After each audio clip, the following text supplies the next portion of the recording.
And today I want to answer the question, is Elon Musk buying Bitcoin? I also want to talk about Ray Dalio turning positive on Bitcoin. And also, at the end of the video, be sure you stay tuned because I'm going to talk about why I think something similar to GameStop could happen to Bitcoin, really the mother of all short squeezes. Now, to turn to Elon Musk first, a lot of people don't know the history, but the guys over at PayPal, whom I knew very well, one of their goals was actually to create a new world currency. They had these logos made up. And even we had Luke Nosek come out a couple years ago and mentioned, can really confirm this publicly, saying we had a mission at PayPal, which was to create a new financial system, a new world currency, and we failed. And so it makes perfect sense that a lot of these PayPal guys, the so-called PayPal mafia, know a lot about Bitcoin, or that it would fit in with their sort of libertarian biases or their knowledge of currencies. We got some indications a couple months ago in December that Elon Musk was, quote unquote, being tempted by Bitcoin, me trying to live a normal, productive life. And now, just I believe yesterday or the night before, Elon Musk added Bitcoin, the emoji and the hashtag, to his Twitter bio. This is really amazing if you think about it, because this is the richest guy in the world. He has nothing in his bio except nothing about SpaceX, nothing about Tesla, nothing about the Boring Company or flamethrowers or going to Mars or anything like that. He has the Bitcoin logo, very similar to, well, we'll talk about the other billionaires that have it in their logo. He tweeted also yesterday, in retrospect, it was inevitable, I suppose, that he would come around and embrace Bitcoin once he did a deep dive on it. In honor of this, someone embedded in the 668,198th block of Bitcoin, someone embedded that tweet. You can add to what's called the Coinbase data. In retrospect, it was inevitable, Elon Musk. So this quote is now a permanent part of the Bitcoin blockchain from now until the end of time, probably. Someone pointed out to me, one of my subscribers, that you should also keep an eye on Grimes's Twitter feed. She wrote a little song here, or a poem about Bitcoin. It's not as popular right now, but Bitcoin's also a cash cow. Even though she's fallen some, I still grew my initial sum. This really does suggest that both Grimes, obviously Grimes is basically admitting here or suggesting here that she owns Bitcoin. It suggests that also that Musk has been buying Bitcoin. If you were a billionaire and you were about to tell people that you liked Bitcoin, would you buy it first and then tell people? Or would you tell people you like Bitcoin, watch it run up, and then buy it? This is not a market that is subject to securities manipulation laws. Bitcoin is a completely free market. It trades, and so you can sort of front run yourself. If you were Elon Musk or Jeff Bezos or someone like that, you could buy Bitcoin and then tweet about it. There'd be no securities violation there at all. So I wouldn't be surprised at all. In fact, I'm fairly certain that Musk has been buying Bitcoin. If you've been selling into this dip, there's a good chance that Musk has been buying some of your Bitcoin, or the weak hands' Bitcoin. This raises the larger question about whether Musk will put Bitcoin on the Tesla balance sheet, use his excess cash to buy Bitcoin in a similar way to what Michael Saylor did over at MicroStrategy. I think it's fairly unlikely. He might put a token amount, 1 or 2 or 5%.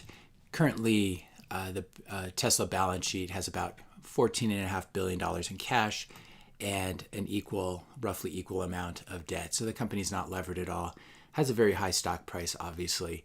A lot of forward future growth has been already baked into it. I would suggest that for MicroStrategy, which is purely a software company, a fairly slowly growing one at this point, it doesn't make a huge amount of sense. They have this free cash flow. They don't have a lot of reinvestment costs. And so it makes sense for them to plow it into Bitcoin. Whereas Elon Musk's companies, they're not pure software companies. They have very high capital expenditures. They need to actually build factories, whether you're building them for cars or for rockets. And so he has real capital costs in these companies. So it wouldn't make a lot of sense. Well, if I were Musk, actually, I would issue some shares here at these very high valuations, take the cash and maybe put some of that into Bitcoin. But it doesn't make sense for Tesla to put the same percentage of their balance sheet into Bitcoin as a really capital light company, software company like MicroStrategy. That being said, one shouldn't underestimate the psychological impact of someone like Musk, not just adding Bitcoin to his bio, but buying a little bit. He could buy a couple $100 million worth and put it on Tesla's balance sheet. That would certainly be responsible. And this would really have a snowball effect. This is the game theory of Bitcoin. The earlier you buy it, the earlier you get ahead of everyone. You front run everyone, the better position you're in. The latecomers, they have to get in paying very high prices.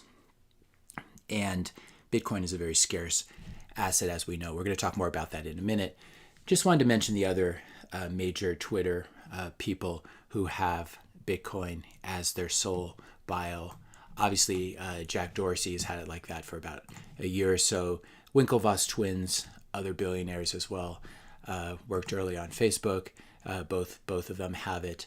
And when you're seeing this, you have to ask yourself, if you're one of those people who still thinks Bitcoin is stupid, who thinks it's going to be banned by the government, who thinks it's a bad investment, look around at these billionaires who have it in their Twitter bio. Michael Saylor, of course, has it there as well. He's the one who's been buying loads of Bitcoin with every spare bit of cash he can get his hands on. And I was surprised to see this as well. One of my kids pointed it out. They're big fans of Mr. Beast, that he also has Bitcoin. This is how Bitcoin spreads. Bitcoin is the real virus of 2020 and 2021. It's the mind virus. It spreads because once you start going down the Bitcoin rabbit hole and thinking about it, thinking what money is, you can't but help wanting to buy some. This was what happened to Musk. He must have finally had some free time to really sit back and have some quiet time to think about money and Bitcoin. And as a result, there are people like Musk, and then YouTubers, popular celebrities, people like Mr. Beast, and various rappers we've talked about, football players like Russell Okung. When these people buy Bitcoin, it has a snowball effect because people who admire them or look up to them not only get their first exposure to Bitcoin, but also begin to probably buy some themselves. Wanted to finish up with another billionaire who's been very anti-Bitcoin for many years, but seems to be coming around. This is, of course, the great Ray Dalio. Just published a paper on LinkedIn calling Bitcoin one hell of an invention and comparing it to a gold-like asset. He still has some objections. He's still working through it. He thinks you could just create your own another cryptocurrency that would provide a lot of competition. He doesn't quite understand the network effects yet. But this is a huge step, and it does look like he is now considering it for some of his funds, which is huge. Once he invests in it as well and talks positively about it, just like Mr. Beast or Elon Musk, there's a positive snowball effect. And it's now reached the point on Wall Street. A couple years ago, if you bought Bitcoin and it went down, you could certainly lose your job. Now it's a much safer investment from a career risk perspective. If you're buying something that Paul Tudor Jones, that Ray Dalio, that Elon Musk are buying, it's not doesn't carry the same career risk. So this is really huge, and this is one way that Bitcoin ends up winning. Previous very vocal skeptics like Ray Dalio eventually come around, and some of the more old guard finance people, they're going to be the last to come around. People like Munger and Buffett, unfortunately, probably won't live long enough to ever come around. More news in terms of demand for Bitcoin. BlockFi has just registered a Bitcoin trust with the SEC. So we have all these on-ramps forming. We probably will have a Bitcoin ETF in the next 6 to 18 months as well. And we really shouldn't underestimate the potential this has to cause a massive short squeeze in Bitcoin, similar to what we saw in GameStop. Take a look at the GameStop chart again. Take a look at AMC and think about what could happen to Bitcoin if something similar occurs. I think what we will see in the coming months or years is really the mother of all short squeezes. Now, not a lot of people are actually literally short Bitcoin. There are a lot of hedge funds that have short futures positions. These are more hedge funds that are doing a cash and carry trade where they buy Bitcoin and sell futures against it to capture the basis. So there's not the same sort of structural short presence, but you have something very similar to GameStop where you have Bitcoin has a very small float simply because many of the coins have been lost and many of the coins are in deep storage. You have this situation where hodlers like myself will literally not sell at any price. And this is really what we saw with GameStop. Very small float, obviously huge short interest as a percentage of the float and shares outstanding. But it's really a supply and demand thing. Small float, small supply, plus huge demand. Now, the thing about GameStop, they can always issue more shares. Their shares can be halted by the SEC. You can have all this funny business. Robinhood can tell you that you can't trade it, for example. Bitcoin's very different. Nothing can stop it from trading. It trades on exchanges all over the world. Even if it were temporarily banned, the trading of it in the U.S., which almost certainly won't happen. You've got people like Musk and Dalio on board now. The government exists for billionaires, and they're not going to ban something that billionaires like. So just like GME, just like GameStop, Bitcoin has a very small float, and the actual circulating float is probably more like just 5 to 7 million coins. Again, many of them have been lost, and many are in cold storage and are no longer available. Unlike GME, unlike stocks, the government cannot stop it from trading. Maybe the U.S. government can try to stop it from trading for a short period of time. I don't think they would do this. This would have a devastating effect on leveraged hedge funds, on quant funds, etc. So it seems very unlikely. But even if they did, this Bitcoin would still continue to trade all over the world on exchanges all over the world. It's not like a listed stock that can only trade on the NASDAQ or the New York Stock Exchange. Very much like GME, people are structurally short. They're not literally short, but they're structurally short Bitcoin. Something like 97-98% of the world's population doesn't own any Bitcoin.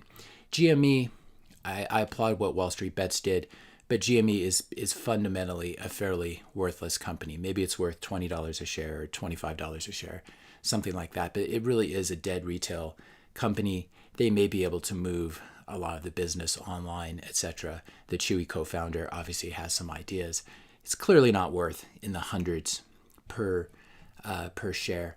So GME is really, I mean, this was part of the joke of Wall Street Bets. Take a company that's been basically shut down and is headed toward bankruptcy. Take a company, even Redditors, they don't go to GameStop to buy their video games. They download them or stream them. So GME is a very backwards-facing company. Maybe there'll be some sort of minor turnaround, but it's not. Bitcoin is a forward-facing investment. It's the new future of money as a store of value.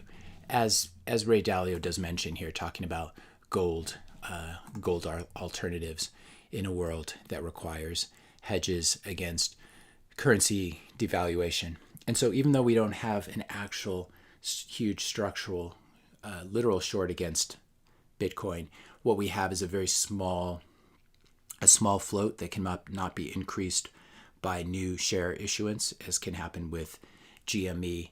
And it's a very small float that's meeting very huge demand. Ray Dalio, if he puts a little bit in his funds, and people who follow him put a little bit in their funds, and Musk puts a little bit on the Tesla balance sheet, and then all the FANG stocks begin to put it on their balance sheet.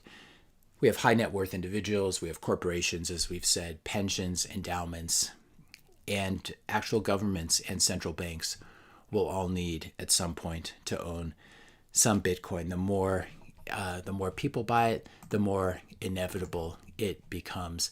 And so I think Musk here is not just talking about his own conversion to Bitcoin, but he's also talking about how inevitable Bitcoin is. It's code that you cannot stop from running. It's a decentralized peer-to-peer ledger. no one can stop it, and it's gotten so big now that it truly cannot be stopped. And so Bitcoin taking over the world's money really is an inevitable outcome at this point.